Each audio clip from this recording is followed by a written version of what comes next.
Retour en studio, mesdames et messieurs, cette fois-ci pour installer la page culture de ce matin. On s'intéresse aux interdits en Afrique et ces interdits qui sont en voie de disparition. Je suis avec Fidélia Biao. Bonjour. Bonjour Epiphanie. Alors, vous nous parlez ce matin de quelques interdits en Afrique et leur signification. Vous savez, en Afrique, il y a beaucoup d'interdits. Il y a beaucoup de choses que nos parents, nos grands-parents nous refusent de faire pour des raisons qu'on ignore parfois, parce que quand on vous dit on ne fait pas telle chose, on ne vous dit pas le pourquoi, et quand vous demandez même le pourquoi, on vous dit on ne fait pas, c'est qu'on ne fait pas. C'est une sorte de croyance et on dit qu'on ne fait pas, on ne fait pas. Mais aujourd'hui, avec l'évolution du monde, beaucoup de personnes savent déjà pourquoi on dit on ne fait pas ceci. Et nous également, nous avons essayé de faire quelques recherches auprès des grandes personnes et on a eu des réponses au pourquoi que plusieurs personnes se posent à la maison. Alors, on commence par la première, le premier interdit, la première interdiction en Afrique. On dit qu'on ne balaie pas la nuit. On ne balaie pas la nuit. On dit qu'on ne balaie pas la nuit parce que si vous êtes femme et vous balayez la nuit, votre mari va vous mettre dehors la nuit. C'est l'explication que beaucoup de personnes... Ce sont des interdits qui parfois... les explications varient également d'une région à une autre.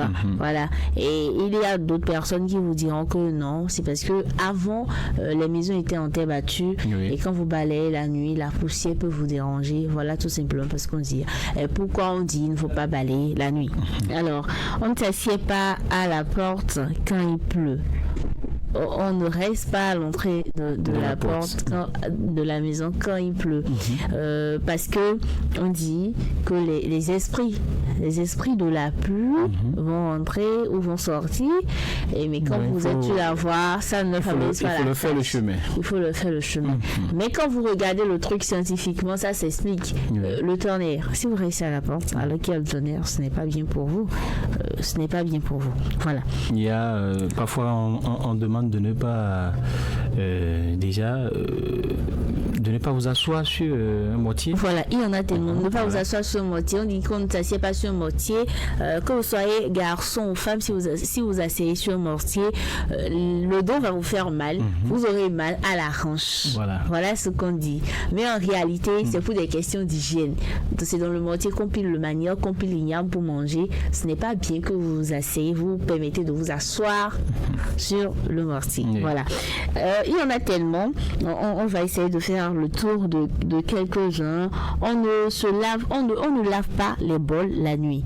On ne lave pas les bols la nuit parce que en Afrique, les ancêtres viennent dans la maison la nuit pour manger. Donc ils mangent le reste, ce qu'il y a dans les bols. Si vous lavez les bols, ce n'est pas bien. Mais aujourd'hui, parfois, vous voyez certaines mamans qui demandent aux enfants de laver les bols la nuit pour nous permettre d'aller vite au cours. Voilà. Ça voudrait dire que dans cette maison, les ancêtres ne trouvent pas à manger.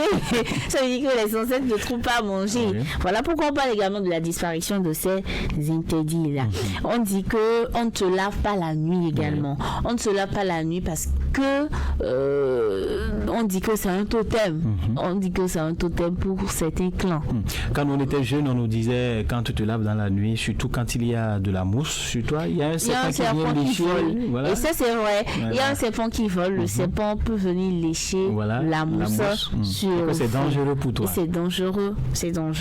Alors, la femme enceinte ne doit pas manger dans une marmite parce que son enfant aura les taches de marmite chez elle s'il n'est. Même parfois on demande que ce soit même vous-même parce qu'on dit que quand vous mangez dans la marmite, vous oubliez vite.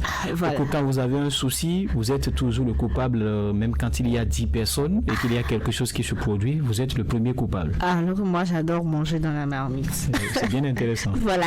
On ne jette pas l'argent à quelqu'un. Quand vous jetez l'argent à quelqu'un, on dit à la personne de ne pas prendre parce que si elle prend, elle risque de devenir pauvre. D'accord. Ou parfois même, on demande de ne pas prendre de l'argent avec la main gauche. Ce n'est pas très bien. Parce que l'argent est sacré, c'est ce qu'on dit. Voilà, l'argent est sacré. Et si vous prenez l'argent avec la main gauche, c'est comme si vous minimisez l'argent. Mais ce qui t'interdit là, par exemple, c'est parce que on essaie de nous apprendre les bonnes manières. Tout simplement. Tout simplement. Alors, on ne se rince pas les pieds avec l'eau de lessive. Quand on finissait de laver les habits, surtout nous les femmes, si on a fait la lessive, pas dans la douche, dans un endroit où il y a du sable, donc le sable est allé sur les pieds de la dame, elle essaie de rincer, on verse un peu l'eau et le reste on rince les pieds avec. Nos grands-parents, nos parents disent que ce n'est pas bien. En tant que femme, si tu fais ça, les gens ne vont pas t'aimer, les gens vont te détester. Parce que l'eau de la lessive sont les déchets. Voilà, c'est pas propre. Voilà, ce n'est pas propre. On va aller très rapidement. On ne puise pas l'eau la nuit. Parce que les esprits de l'eau, c'est-à-dire les Mami Wata, vont se fâcher, ne vont plus produire l'eau, ne vont plus permettre que votre puits ait de l'eau. Et si vous regardez, on ne regarde pas dans le puits la nuit. Quand vous regardez dans le puits la nuit, vous risquez de les voir et ils vont se fâcher, ils ne vont plus vous donner de l'eau.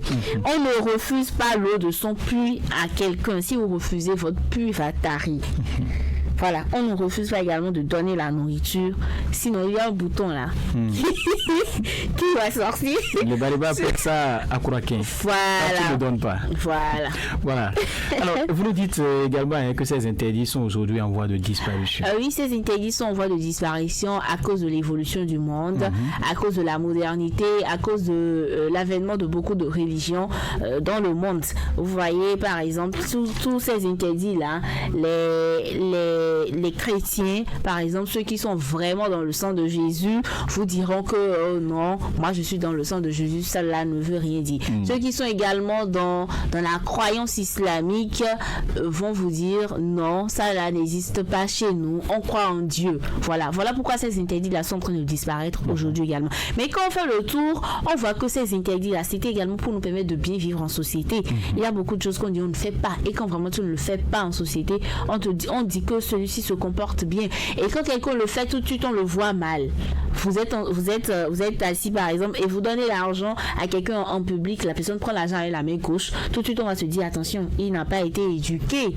Donc c'était également pour nous préparer à vivre en société, pour nous apprendre des bonnes manières. Voilà, merci à vous Fidélie Abiaou. On a parcouru donc quelques interdits très rapidement.